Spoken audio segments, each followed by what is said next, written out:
स्वागत है guys take channel पे। तो गाइस सैमसंग का S24 FE 5G Indian market पे लॉन्च होने वाला है। ये आपको इंडिया में देखने को मिल जाएगा अक्टूबर के आसपास, जब big billion day cell start होने वाली है फ्लिपकार्ट की। तो भाई तैयार रहना, रेडी रहना।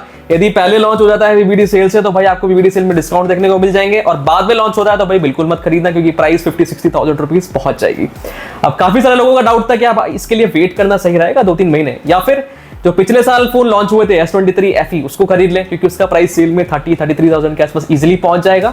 या फिर जिनका बजट और कम है वो सैमसंग का S21 FE 5G खरीदने का सोच रहे हैं, स्नैपड्रैगन 888 वाला जो वेरिएंट है। वही सारी चीजें बताने वाला हूं, आपको क्लैरिटी आ जाएगी, फिर आप डिसाइड कर पाओगे कि भाई पहले वाले वेरिएंट्स खरीदने या फिर S24 FE वेट करना अच्छा रहेगा। तो भाई सबसे मेजर चेंज है, मैं उसके बारे में बात करूंगा, बाकी डिस्प्ले के बारे में बाद में आते हैं। तो सबसे मेजर चेंज है प्रोसेसर। तो अब की बार S24 FE में आपको Exynos 2400 वाला प्रोसेसर मिल रहा है, जो कि सेम प्रोसेसर आपको मिलता है फ्लैगशिप सीरीज में सैमसंग की S24 में, सेम प्रोसेसर है। अब फ्लैगशिप सीरीज आपका प्राइस आपको बताइए 70,000 रुपीज के आसपास होता है।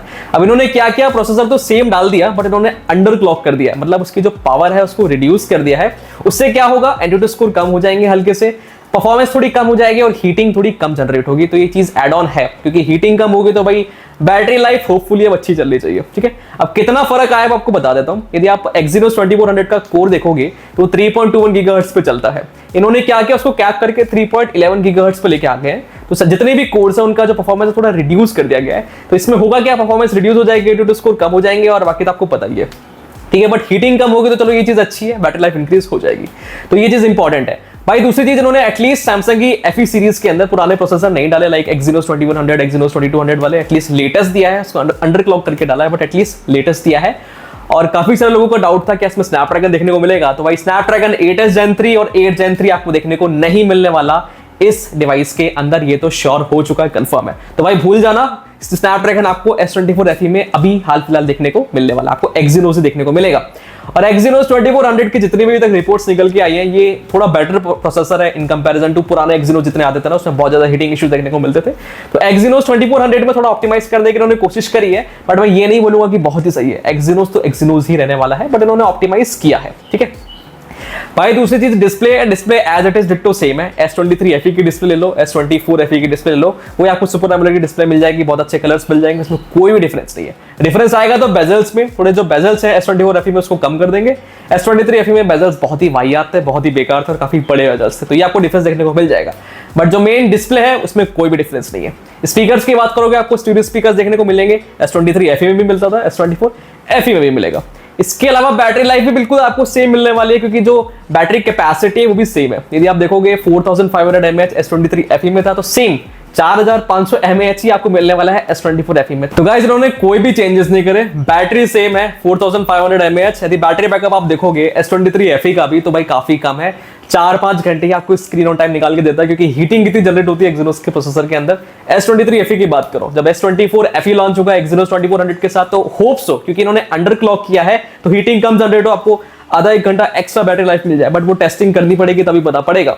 बट एटलीस्ट अभी तक जितना एक्सपीरियंस मेरा रहा है, Exynos के साथ हीटिंग होती है, और जो प्रोसेसर की वजह से हीटिंग होने के बाद जो बैटरी डिग्रेडेशन है वो बहुत ज्यादा होता है। ठीक है, जो 4-5 घंटे का बैटरी लाइफ S23 FE में मिल रहा था, और S21 FE में भी सेम ही हालत है, वहां पे भी बैटरी लाइफ का इशू है, देखने को मिल रहा है, क्योंकि उसमें स्नैपड्रैगन 888 है, उसका फैब्रिकेशन सैमसंग ने किया है, उससे भी सेम आपको इशू देखने को मिल रहा है। गर्मी होती है, गर्म होता है डिवाइस, और उसके बाद जो बैटरी लाइफ वो डिग्रेड हो जाती है। तो भाई सेम चीज आपको मिल गई है, प्लस आपको बैटरी चार्जिंग जो है वो 25 वाट का ही सपोर्ट मिलने वाला है S24 FE के अंदर भी। तो भाई सेम है, बैटरी चार्जिंग स्पीड हो गई, बैटरी कैपेसिटी हो गई, डिस्प्ले हो गया, स्टीरियो स्पीकर्स हो गया, सब कुछ सेम है। एटलीस्ट मैं सोच रहा था कैमरा तो उन्होंने डिफरेंट कर दिया होगा, बट कैमरा भी बिल्कुल सेम है। S23 FE का जो सेंसर है, main sensor 50 megapixel with OIS, वही आपको सेम सेंसर मिलने वाला है S24 FE के अंदर। आइसोसेल का सेंसर है, अब 12 मेगापिक्सल का अल्ट्रावाइड मिल जाएगा, 10 मेगापिक्सल का टेलीफोटो लेंस मिल जाएगा, उसमें भी कोई चेंजेस नहीं है। तो कैमरा भी सेम हो गया, display same, charger same, charging capacity same. उसके बाद सॉफ्टवेयर अपडेट्स भी सेम रहेंगे, 4 साल के एंड्रॉइड अपडेट्स और 5 साल के सिक्योरिटी पैचेस। यदि देखा जाए ना, तो कोई भी मेरे को मेजर डिफरेंस देखने को नहीं मिल रहा है। ऐसा लग रहा है सैमसंग ने थोड़ा इनोवेट करना बंद कर दिया या कम कर दिया है। उन्होंने क्या किया, सिर्फ प्रोसेसर को चेंज कर दिया, Exynos का 2400 डाल दिया, उसको अंडर क्लॉक कर दिया हीटिंग मैनेजमेंट को करने के लिए, प्लस बैटरी लाइफ को इंक्रीज करने के लिए। इसके अलावा ditto phone as it is same है, बाकी कोई भी डिफरेंस नहीं है।